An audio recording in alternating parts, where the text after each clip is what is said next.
வணக்கம் நண்பா. நம்ம இன்னைக்கு எங்கே வந்திருக்கோம் அப்படின்னு பார்த்தீங்க அப்படின்னா, காங்கேயத்திலிருந்து ஒரு 10 கிலோமீட்டருக்குள்ள நாட்டார்பாளையத்தில் லொக்கேட் ஆகிருக்கிற நம்மளோட கஸ்டமர் வீட்டுக்கு தான் வந்து சிங்கிள் ஃபேஸ் சர்வீஸ் வந்து பண்ண வந்திருக்கோம். இந்த வீட்டுக்கு பார்த்தீங்கன்னா நம்ம ஆல்ரெடி ஒயரிங் ஃபுல்லாகவே பண்ணி கொடுத்துருந்தோம். ஒயரிங்கும் ப்ளம்பிங்கும் எல்லாமே பண்ணி கொடுத்துருந்தோம். இப்போ வந்து எல்லா வேலையும் முடிஞ்சு சர்வீஸ் மட்டும் கொஞ்சம் மாற்றி கொடுங்க அப்படின்னு சொல்லி கேட்டிருந்தாங்க.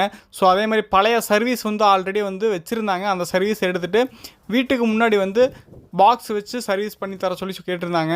ஸோ நம்மளும் போய் பார்த்துட்டு லைன்மேனை கூப்பிட்டு பழைய சர்வீஸ் ஒயரை கட் பண்ணிட்டு அதுக்கப்புறம் நம்ம புது சர்வீஸுக்கு உண்டான எல்லா வேலையும் பண்ண ஆரம்பிச்சிட்டோம். பழைய சர்வீஸில் உள்ள என்னென்ன மெட்டீரியல்லாம் தேவைப்படுமோ அதெல்லாம் நம்ம எடுத்துக்கிட்டோம். ஏன்னா பைப்லாம் பார்த்திங்கன்னா ஜிஐ பைப்பு தான், அதெல்லாம் நம்ம கன்ஃபார்ம் அதெல்லாம் நம்ம தூக்கி போட முடியாது. பழசையும் யூஸ் பண்ணிட்டோம், அது நல்லாவும் இருக்குது. அதனால் நம்ம வந்து அதை வேஸ்ட் பண்ண வேண்டாம் அப்படின்னு சொல்லிட்டு பழைய ஜிஐ சர்வீஸ் பைப்பு வந்து அதையே யூஸ் பண்ணிக்கிட்டோம். ஒயர் மட்டும் பார்த்திங்க அப்படின்னா 320 போட்டிருந்தாங்க. அதுவுமே கொஞ்சம் வந்து எல்லாமே வெட்டையாயிருச்சு.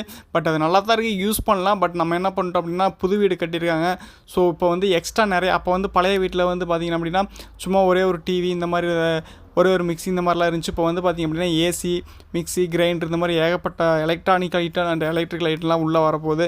ஸோ மோட்டரும் வேறு வைக்க போகிறாங்க. ஸோ அதுக்கு வந்து 320 வந்து தாங்காது அப்படிங்கிறனால நம்ம 720 ஒயர் வந்து போட்டு கொடுத்துருக்கோம். ஸோ எல்லாமே பைப்பு மட்டும்தான் வந்து பழசு, மற்ற எல்லாமே புதுசு. பாக்ஸு, ரீலு, ஒயரு, ஸ்டே கம்பி எல்லாமே புதுசு போட்டு நீட்டாகவே பண்ணி கொடுத்துருக்கோம். நம்ம மேக்ஸிமம் இந்த ரீல்ஸ் வந்து எல்லா சர்வீஸுக்குமே பிவிசியில் தான் போடுவோம். பிவிசியில் 2 mm அதாவது திக்னஸ் உள்ள அந்த பைப்பு தான் நம்ம போட்டு விட்டுருக்கோம். இந்த பிவிசி பைப் பார்த்திங்க அப்படின்னா ரொம்ப நல்லாவே உழைக்குது.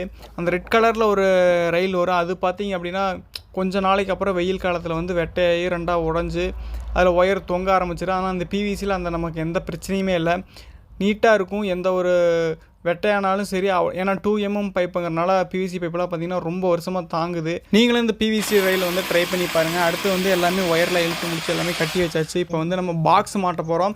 ஸோ இதுக்கு வந்து பார்த்திங்க அப்படின்னா single phase service meter box தான் மாட்ட போகிறோம். இது வந்து பார்த்திங்க அப்படின்னா பேனல் பாக்ஸோட மெட்டீரியலோட சேர்ந்தது. ஸோ இது ரொம்பவே கனமாகவும் இருக்கும், கேஜி அதிகம் ரொம்ப நல்லாயிருக்கும். எந்த ஒரு மழைக்கும் வெயிலுக்கும் வந்து நல்லாவே தாக்கு பிடிக்கும். அதனால தான் நம்ம எல்லா சர்வீஸுக்குமே இந்த பாக்ஸ் தான் யூஸ் பண்ணுறோம். வேறு எந்த பாக்ஸும் நம்ம யூஸ் பண்ண மாட்டோம். பாக்ஸ் எல்லாமே அடித்து முடிச்சிட்டோம். சர்வீஸ் பைப் எடுத்து நிறுத்தலான்னு பார்த்தா மேலே வந்து மரக்கில் வந்து முட்டிகிட்டு இருந்துச்சு. ஸோ அதை வெட்டி எரிஞ்சிட்டு அதுக்கப்புறமா சர்வீஸ் பைப் நிப்பாட்டி கிளாம்ப்லாம் போட்டு டைட் வச்சு எல்லாமே ஃபுல் வேலையும் முடிச்சிட்டோம். அடுத்து சர்வீஸ் பாக்ஸில் மீட்டருக்கு கனெக்ஷன் கொடுத்துட்டு அதுக்கப்புறம் கீழே இஎல்சிபி மாட்டிருக்கோம், அதுக்கு ஃபியூஸுக்கு எல்லாமே கனெக்ஷன் கொடுத்துட்டு க்ளோஸ் பண்ணிட்டு மேலே உள்ள சர்வீஸ் லைனை வந்து அப்படியே இழுத்து கட்டினா போகுது. கம்பத்தில் மட்டும் இழுத்து கட்டினா வேலை முடிஞ்சு. மேலே வந்து இபியில் கொடுக்க தனியாக ஆள் வருவாங்க.